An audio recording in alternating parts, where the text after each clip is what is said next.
Hi, hello everybody. Hi, it's nice to see you all again.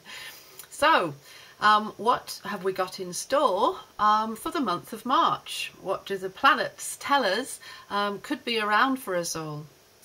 Well, the first thing I want to look at is the practice of eugenics, because I think actually this month we could have a huge focus on this.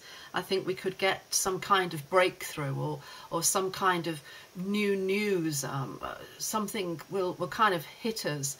And so I just want to look at that, explain a bit about what eugenics is all about, and then look at the planets behind it, and then look how we can do something about this personally, how we can use it personally.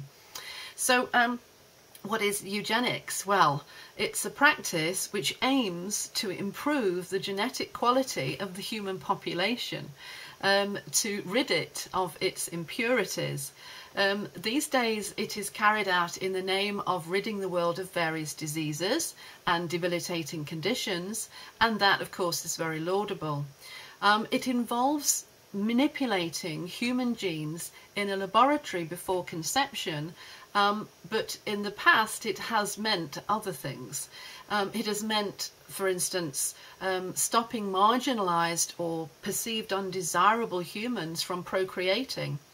The term has been associated with evil, and of course the Nazis became big proponents of it in the 1930s, and when they eventually decided to exterminate those they saw as imperfect.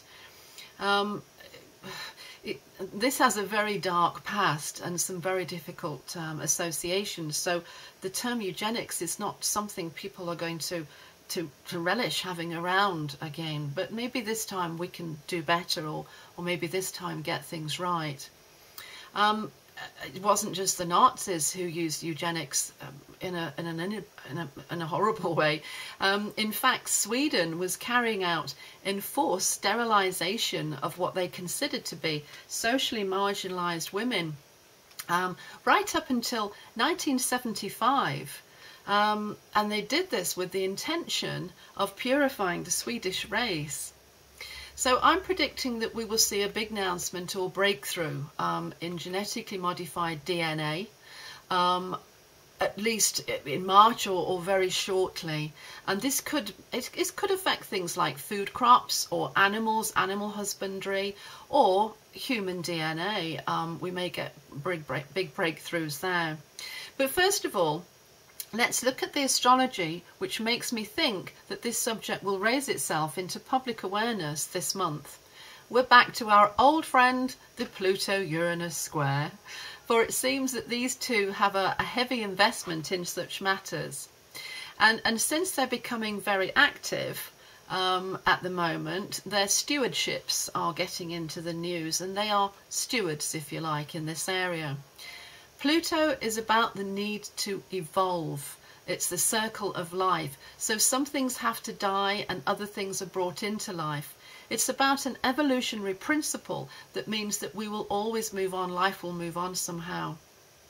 Uranus is about a vision for the future and breaks up things in an effort to free them for forward motion. It's not about emotionalism. There's a very scientific quality to Uranus. It's very cutting, scientific minded. So together these are about transformation of intellectual innovation. So transformation Pluto, intellectual innovation Uranus. This is where scientific revolution meets Pluto, or Mother Nature. It's about masculine and feminine, masculine Uranus, feminine Pluto. It's about the bringer of enlightenment, Uranus, and how that releases the beast of the underworld, Pluto. In physics, uranium is used to release plutonium. What we can understand from that is that there is a lot of power involved when these two come together. So we have a lot of power at our disposal in March. Pluto and nature evolve. Pluto optimizes things unconsciously. It mutates and it tries out a new form which either succeeds or fails. And then the successors go on and mutate further. This is how Pluto does it. This is nature's way, if you like, or I suppose you could say the natural way at that point. Uranus wants to influence that. It wants to take the natural and interfere with the unfoldment. It wants it faster, and it wants to control things. So Uranus interferes with genetics. So, for instance, this is why in recent years we've had arguments about genetically modified crops and news about mitochondrial DNA replacement. The UK government has approved the tampering with DNA so that unwanted inherited conditions are not passed on to babies. In the USA, they have just approved the sale of DNA testing kits, for instance. So this is bubbling up already. The evidence that Pluto and Uranus are significators or representatives in the altering of genetic material goes back to the last square of 1932 to 1934, and then the time that they were conjunct in 1965 and 1966.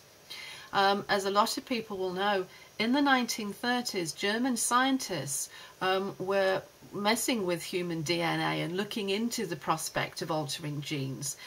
They pioneered eugenics, wanting to selectively breed human beings to eradicate our bestial or beast past. Darwin had shown that humans had evolved from animals, Plutonian revolution, and so the scientists wanted to perfect the humans and get rid of these bestial or animal aspects to our human inheritance. They wanted to rid humans of violence and rape and war and predatory behaviour, but strangely they used that same behaviour in order to eradicate that behaviour. Some irony there, I think. These might be praiseworthy goals to eradicate such things as predatory behaviour, but in the hands of the Nazi Party, as we all know, it became an excuse for a World War Holocaust. Eugenics has got a very distasteful past. Moving to the 1960s, the genetic code was actually cracked in 1966, when Uranus and Pluto were conjunct or standing side by side in the sky. It is therefore a reason to see, we can take from that the fact that they cracked this code in the 1960s. We can take from that when we get the square that we've got now, that this thing that was cracked in 1966 should now be tested. It will come up now during this square. And so this is why I'm assuming that these things will come up. Strangely, I'm going to bring in the use of another year here. In 1955, they did the groundwork that led to the breakthroughs which allowed them to crack the human genome in 1965. 1955 was actually an important year because in this year now, 2015, we have all 4 of the outer planets on the stage and working with us. All 4 of them. This is massive. The last time that this happened was actually 1955. So, from 1955 to 2015, we get all 4 planets working in 1955, all 4 planets working in 2015. It doesn't happen in between. And then it so happens that 1955 is the year that they did the groundwork for cracking the human genome in 1966. These synchronicities are amazing when they come up like this. But jumping to the 21st century, where we are now, I just want to quote actually from a document that is quite influential at the moment, and you can see what's around when I read this. Developments in genomics, genetic engineering and reproductive biology in the 1980s and the 1990s have placed the eugenic goal of correcting and perfecting the human genome within our reach.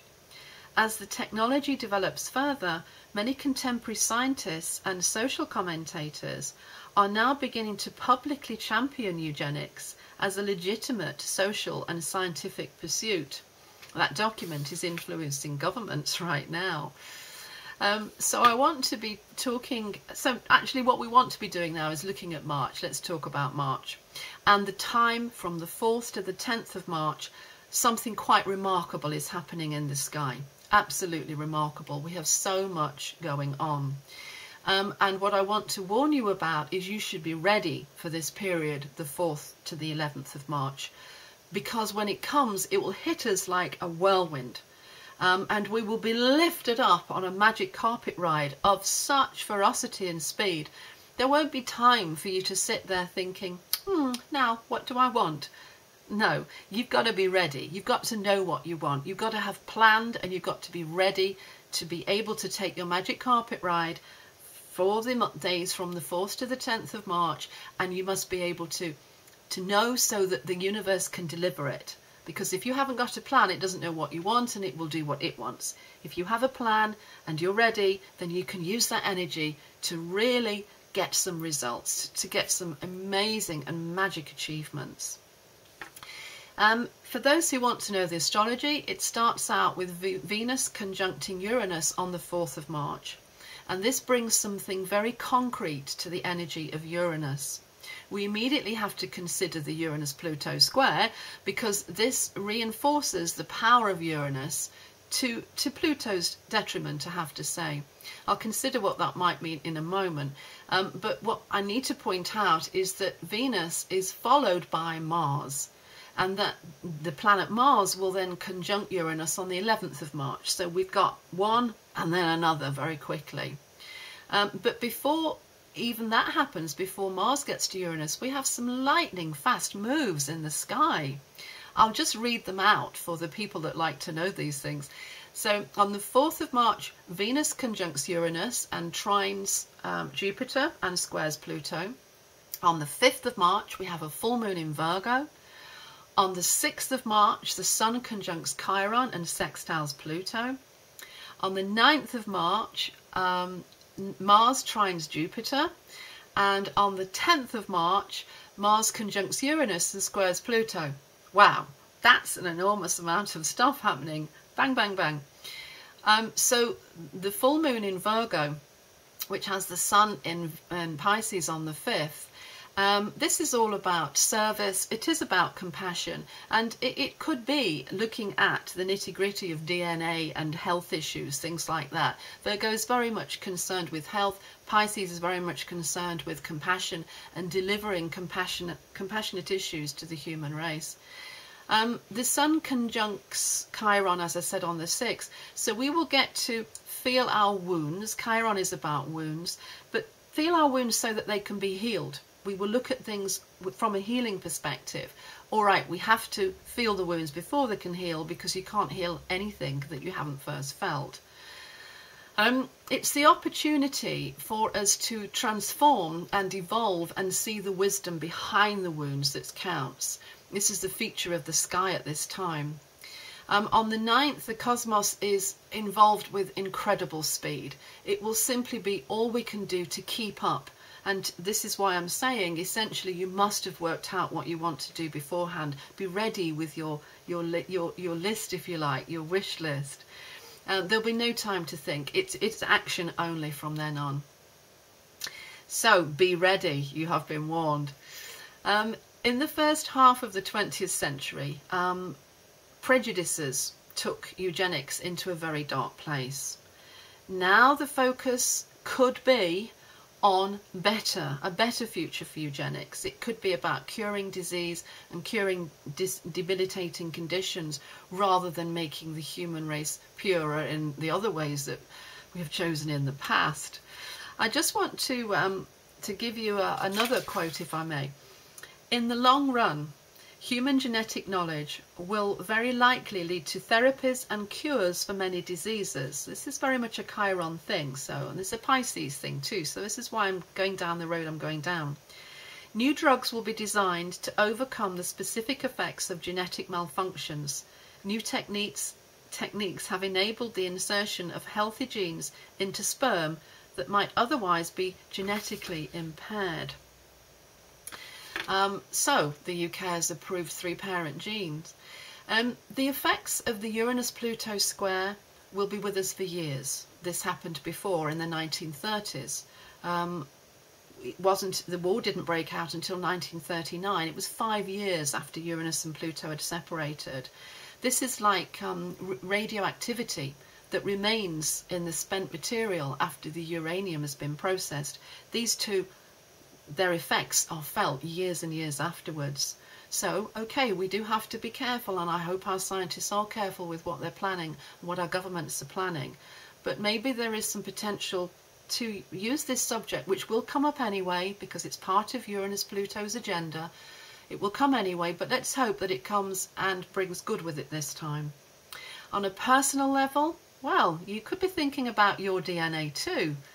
You could be thinking about how, if you want to make changes to the way you approach things, use the energy around you to change your responses to things, to improve your health, to improve the energy around you, then I think, this is a good time to do this, because there is something so magical and it has such potential for transformation.